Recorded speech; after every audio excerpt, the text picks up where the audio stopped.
Different financial planners take different approaches to ESG investing. Some firms offer it as an option to clients, others make it the default. A firm that's taken the latter route is IFAMAX, based in Bristol. When it made the switch, it also decided to move existing IFAMAX clients who weren't already in one to a portfolio with an ESG overlay. As founder Max Tennant explains, that meant asking those clients a question they'd already been asked when they were first onboarded. What do you want for society and the world at large? So I decided that what I would do is, in their regular review meeting, is go back to that question again.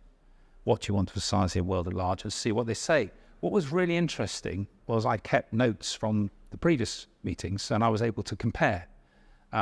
That actually people's attitudes had changed quite a bit, actually, some of the things they were saying. So I then explained to them that we are now providing a sustainability ESG overlay to our strategy. We've now made that default, showed them examples of the different portfolios and how they'd performed over the previous 10 years. Of our 300 clients we got pushback from 2.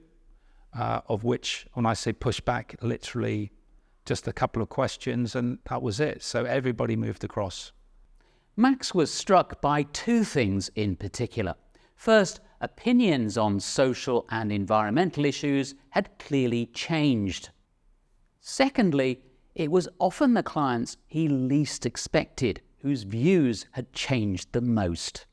You can see someone coming through the door and you can have a preconceived idea of what you think they're going to be saying to you, and you will be really surprised. I can have an engineer 1 minute who works in heavy industry, and you think they'll have an issue with it. No, absolutely not. Would like a sustainability overlay. And then you get others that are a teacher, and I said, no, they were the ones earlier on who said, oh no, you just do what you normally do.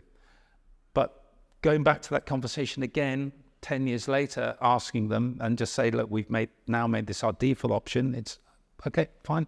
I would say don't have any preconceived idea with the client when you're having this conversation. The important thing is always to be consultative and wait for the answers, and say that you'll embrace that, share their values and goals that they're trying to address. Max often speaks to fellow advisors about ESG. In his experience, advisors who haven't yet embraced it have 2 main concerns. The first is that they don't want a difficult conversation with the client. I'm sure every advisor listening to this will have a war story or 2 to tell about how their investment plan meeting got completely derailed by someone being unhappy with Tesco's, or someone didn't have their insurance policy, or whatever it might be. They're worried that by opening this up, they're opening up a can of worms.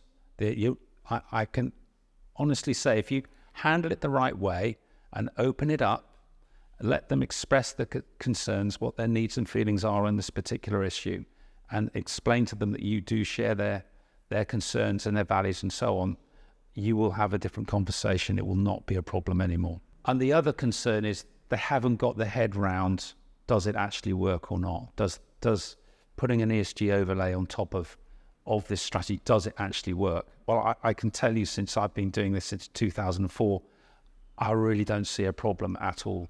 I really don't. For those that say, well, I need 100 years of data, well, good luck with that. You're going to be long gone before you're applying it to your clients, and they're going to be gone also.